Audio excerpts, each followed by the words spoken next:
Hi hello അസ്സാം വലൈക്കും welcome back to Ifsa's world of creations. ഇന്ന് ഞാൻ വന്നിട്ടുള്ളത് ചിക്കൻ പൊരിച്ചിട്ടുള്ള ഒരു ബിരിയാണിയുടെ റെസിപ്പി ആയിട്ടാണ്. അപ്പോൾ ഇത് സ്റ്റെപ്പ് ബൈ സ്റ്റെപ്പായിട്ട് കാണിക്കുന്നുണ്ട്. വീഡിയോ എല്ലാവരും സ്കിപ്പ് ചെയ്യാതെ കാണാം. വീഡിയോ ഇഷ്ടമാവുകയാണെങ്കിൽ ലൈക്ക് ചെയ്യുക, ഷെയർ ചെയ്യുക, കമൻറ്റ് ചെയ്യുക. അപ്പോൾ നമുക്ക് വീഡിയോയിലോട്ട് പോവാം.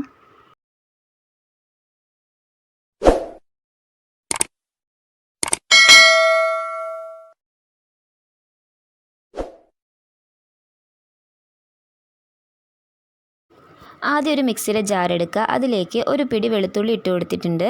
ഇനി ഇതിലേക്ക് 5-6 പീസ് ഇതുപോലത്തെ 5-6 പീസ് ഇഞ്ചി കഷ്ണങ്ങൾ കൂടി ഇട്ട് കൊടുക്കുക. ഇനി നമ്മളിതിലേക്ക് ചേർത്ത് കൊടുക്കുന്നത് 1 ടേബിൾ സ്പൂൺ കുരുമുളകാണ്. കുരുമുളക് കൂടി ഇതിലേക്ക് ചേർത്ത് കൊടുക്കുക. ഇനി ഇതിലേക്ക് ചേർക്കുന്നത് 1 ടീസ്പൂൺ വലിയ ജീരകം കൂടി ചേർത്തതിന് ശേഷം നമുക്കിതൊന്ന് ക്രഷ് ചെയ്തെടുക്കുക. ഒരുപാട് പേസ്റ്റ് പോലെ അരേണ്ട ആവശ്യമൊന്നുമില്ല, ഒന്ന് ചതഞ്ഞ് കിട്ടിയാൽ മതി. ഇപ്പോൾ നമ്മളൊന്ന് ക്രഷ് ചെയ്തെടുത്തിട്ടുണ്ട്. ഇനി ഇത് അങ്ങോട്ട് മാറ്റി വയ്ക്കാം. ഇനി ഇതിലേക്ക് വേണ്ടത് സവോളയാണ്. ഞാനിവിടെ 6 സവോളയാണ് എടുത്തിട്ടുള്ളത്. പിന്നെ വേണ്ടത് തക്കാളിയാണ്. ചെറിയ തക്കാളി ആയിരുന്നു, അതുകൊണ്ട് ഒരു 7 തക്കാളി എടുത്തിട്ടുണ്ട്.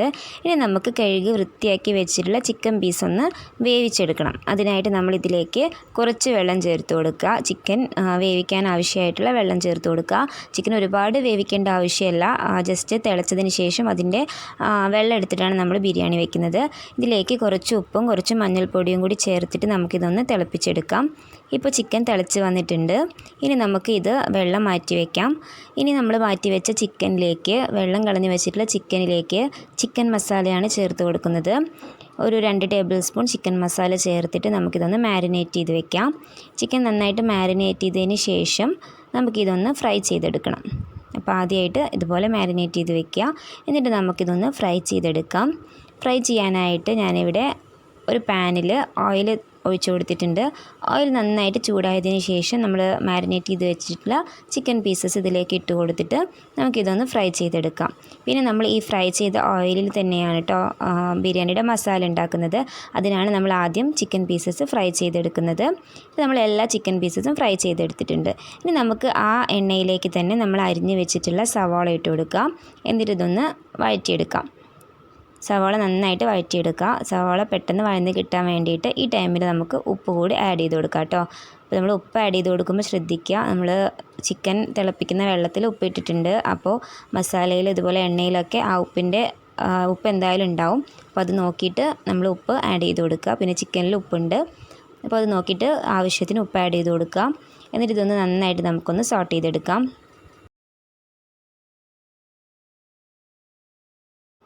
ഇപ്പോൾ ഞാനിതിലേക്ക് ഒരു 4 പച്ചമുളക് കൂടി ചേർത്ത് കൊടുത്തിട്ടുണ്ട്. മുളകൊക്കെ നിങ്ങളുടെ എരിവിനനുസരിച്ച് ഇടാം. ഇനി ഇത് നമുക്ക് നന്നായിട്ട് തന്നെ വഴറ്റിയെടുക്കണം. സവാള ഒന്ന് നന്നായിട്ട് വഴന്ന് വന്നതിന് ശേഷം നമ്മൾ അരിഞ്ഞ് വെച്ചിട്ടുള്ള തക്കാളി ഇതിലേക്ക് ചേർത്ത് കൊടുക്കണം. തക്കാളി ചേർത്ത് കൊടുത്തിട്ട് നമുക്ക് നന്നായിട്ട് തന്നെ ഇതൊന്ന് വഴറ്റിയെടുക്കാം.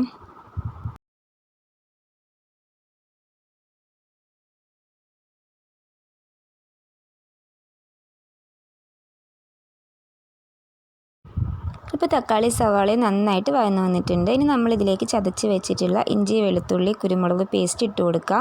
എന്നിട്ട് അതിൻ്റെ റോ സ്മെല്ലൊക്കെ പോകുന്നത് വരെ ഒന്ന് വഴറ്റിയെടുക്കാം.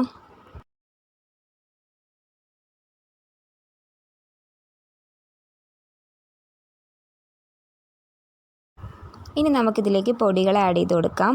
1/2 ടീസ്പൂൺ മഞ്ഞൾപ്പൊടി, 1/2 ടീസ്പൂൺ മുളക് പൊടി, 1 ടീസ്പൂൺ മല്ലിപ്പൊടി, 1 ടീസ്പൂൺ ഗരം മസാല. ഇത്രയും പൊടികളാണ് നമ്മളിതിലേക്ക് ചേർത്ത് കൊടുക്കുന്നത്. ഈ പൊടികളൊക്കെ ഇട്ടിട്ട് നമുക്കിതൊന്നുകൂടി നന്നായിട്ട് തന്നെ മിക്സ് ചെയ്തെടുക്കണം.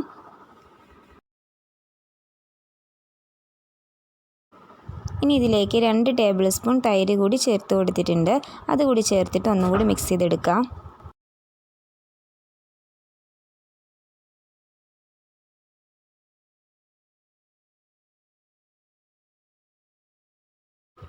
ഇനി ഇതിലേക്ക് കുറച്ച് മല്ലിയിലയും കുറച്ച് പുതിനയിലയും കൂടി അരിഞ്ഞ് വെച്ചിട്ടുള്ളതാണ്, അതുകൂടി ഇതിലേക്ക് ചേർത്ത് കൊടുക്കാം. ഈ ടൈമിൽ നമുക്കിതിലേക്ക് ഉപ്പ് വേണമെന്നുണ്ടെങ്കിൽ ആഡ് ചെയ്ത് കൊടുക്കാം. ഇപ്പോൾ നമ്മുടെ മസാല റെഡി ആയിട്ടുണ്ട്. ഇനി നമ്മൾ ഫ്രൈ ചെയ്ത് വെച്ചിട്ടുള്ള ചിക്കൻ പീസസ് ഇതിലേക്ക് ചേർത്ത് കൊടുക്കുക. എന്നിട്ട് എല്ലാം കൂടി നന്നായിട്ട് തന്നെ ഒന്ന് മിക്സ് ചെയ്തെടുക്കുക. ചിക്കൻ ഫ്രൈ ചെയ്ത എണ്ണ ആയതുകൊണ്ട് തന്നെ നമ്മുടെ മസാലയ്ക്ക് നല്ല ഒരു റെഡ് കളർ ഉണ്ടാവും.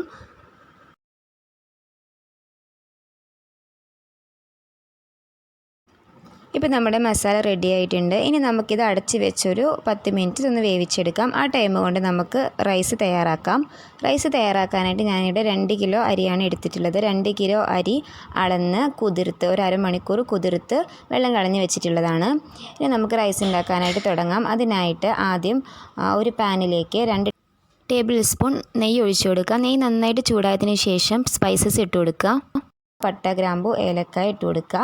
എന്നിട്ട് അത് നന്നായിട്ടൊന്ന് പൊട്ടി വന്നതിന് ശേഷം നമ്മൾ ഇതിലേക്ക് ചേർത്ത് കൊടുക്കുന്നത് പച്ചമുളകാണ്. ഞാനിവിടെ 2 പച്ചമുളകാണ് ചേർത്തിട്ടുള്ളത്. പച്ചമുളക് കൂടി ഇതിലേക്ക് ചേർത്ത് കൊടുക്കാം. ഇനി ഇതിലേക്ക് ഒരു ഹാഫ് പീസ് സവോള കൂടി ഇട്ടിട്ട് ഇതൊന്ന് വഴറ്റിയെടുക്കാം. സവോള ഒരുപാട് ബ്രൗൺ കളർ ആവേണ്ട ആവശ്യമൊന്നുമില്ല. ഒന്ന് ജസ്റ്റ് വഴറ്റിയെടുത്തതിന് ശേഷം നമ്മൾ ചിക്കൻ വേവിച്ച വെള്ളം മാറ്റി വെച്ചിട്ടുണ്ടായിരുന്നു. ആ വെള്ളമാണ് നമ്മൾ ഇതിലേക്ക് ചേർത്ത് കൊടുക്കുന്നത്. അത് നമ്മൾ ചേർക്കുന്നത് നമ്മൾ അരി അളന്ന പാത്രത്തിൽ എത്രയാണോ അരി എടുത്തത് ആ പാത്രത്തിൽ നമ്മൾ ചിക്കൻ വേവിച്ച വെള്ളം എടുക്കുക. അതിനുശേഷം നമ്മൾ ബാക്കി വെള്ളവും കൂടി ചേർത്ത് ടോട്ടൽ 1.5 കപ്പ് വെള്ളമാണ് നമ്മൾ ഇതിലേക്ക് ചേർത്ത് കൊടുക്കുന്നത്.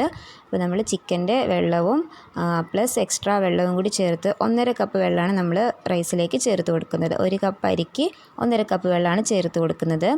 നമുക്ക് ഇതിലേക്ക് ഒഴിച്ചതിന് ശേഷം ആവശ്യത്തിന് ഉപ്പും മല്ലിയിലയും കൂടി ഇട്ടിട്ട് നമുക്കിതൊന്ന് തിളപ്പിച്ചെടുക്കണം. ഇപ്പോൾ വെള്ളം നന്നായി തിളച്ച് വന്നിട്ടുണ്ട്. ഇനി നമ്മൾ ഇതിലേക്ക് കുതിർത്ത് വെള്ളം കളഞ്ഞ് വെച്ചിട്ടുള്ള റൈസ് ഇട്ട് കൊടുക്കുക. റൈസ് ഇട്ട് കൊടുത്തതിന് ശേഷം ഒരുപാട് ഇളക്കണ്ട, ഒന്ന് ജസ്റ്റ് മിക്സ് ആക്കിയതിന് ശേഷം ഇതൊന്ന് അടച്ച് വെച്ച് നമുക്കൊന്ന് വേവിച്ചെടുക്കാം.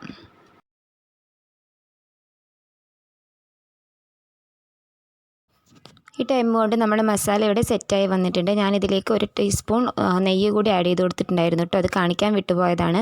അപ്പോൾ 1 ടീസ്പൂൺ നെയ്യ് കൂടി ഇതിലേക്ക് ആഡ് ചെയ്ത് കൊടുത്തിട്ട് ഒന്ന് മിക്സ് ചെയ്തതിന് ശേഷം നമുക്കിത് മാറ്റി വയ്ക്കാം.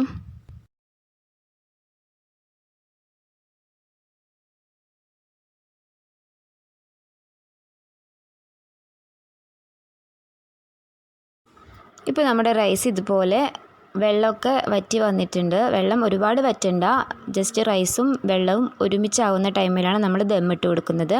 ദമ്മിട്ട് കൊടുക്കുന്നതിന് മുന്നേ ആയിട്ട് നമ്മൾ ഇതിലേക്ക് കുറച്ച് യെല്ലോ കളറ് കുറച്ച് വെള്ളത്തിൽ കലക്കിയിട്ട് ഇതുപോലെ നമ്മൾ ക്രോസായിട്ട് ഒഴിച്ചു കൊടുക്കുക. യെല്ലോ കളർ ഇല്ലാന്നുണ്ടെങ്കിൽ നമ്മൾ മഞ്ഞൾപ്പൊടി ഇതുപോലെ വെള്ളത്തിൽ കലക്കിയതിന് ശേഷം ഇതുപോലെ ഒഴിച്ചു കൊടുക്കുക. എന്നിട്ട് ഇതിൻ്റെ മുകളിലേക്ക് കുറച്ച് സവോള ഫ്രൈ ചെയ്തത് ഇട്ട് കൊടുക്കുന്നുണ്ട്. സവോളയും കറിവേപ്പിലയും കൂടി ഓയിലിൽ ഫ്രൈ ചെയ്തെടുത്തതാണ്. അതുകൂടി നമുക്കിതിന് മുകളിലേക്ക് ഇട്ട് കൊടുക്കാം. ഇനി ഇതിലേക്ക് കുറച്ച് മല്ലിയില കൂടി ആഡ് ചെയ്ത് കൊടുക്കുന്നുണ്ട്. ഇതിൻ്റെ മുകളിലായിട്ട് കുറച്ച് നെയ്യ് കൂടി ഒഴിച്ചു കൊടുക്കുക. ഇനി നമ്മൾ തയ്യാറാക്കി വെച്ചിട്ടുള്ള മസാലയിൽ നിന്നും കുറച്ച് മസാല ഒരു പ്ലേറ്റിലേക്ക് മാറ്റിയിട്ട് അതുകൂടി ഇതിൻ്റെ മുകളിലേക്ക് വെച്ച് കൊടുത്തിട്ടാണ് നമ്മൾ ദമ്മിടുന്നത്. അതിൻ്റെ സ്മെല്ല് കുറച്ച് റൈസിലേക്ക് പിടിക്കാൻ വേണ്ടിയിട്ടാണ് ഇങ്ങനെ ചെയ്യുന്നത്.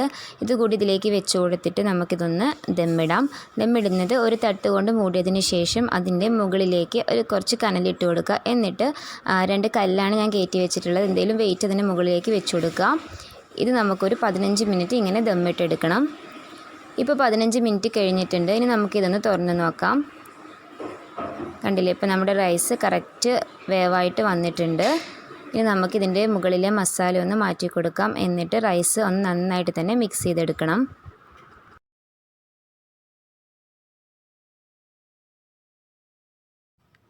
ഇപ്പോൾ റൈസ് കറക്റ്റായിട്ട് തന്നെ വെന്ത് കിട്ടിയിട്ടുണ്ട്. ഇനി ഇത് സെർവ് ചെയ്യേണ്ടത് എങ്ങനെയാണെന്ന് പറഞ്ഞാൽ ഒരു ബൗൾ എടുത്തിട്ട് ആദ്യം കുറച്ച് റൈസ് ഇടുക. അതിന് മുകളിലേക്ക് നമ്മൾ തയ്യാറാക്കി വെച്ചിട്ടുള്ള മസാല ഇട്ട് കൊടുക്കുക. അതിനുശേഷം ബാക്കി കൂടി റൈസ് വെച്ച് ഫില്ല് ചെയ്തതിന് ശേഷം ആണ് നമ്മൾ ഇത് സെർവ് ചെയ്യുന്നത്.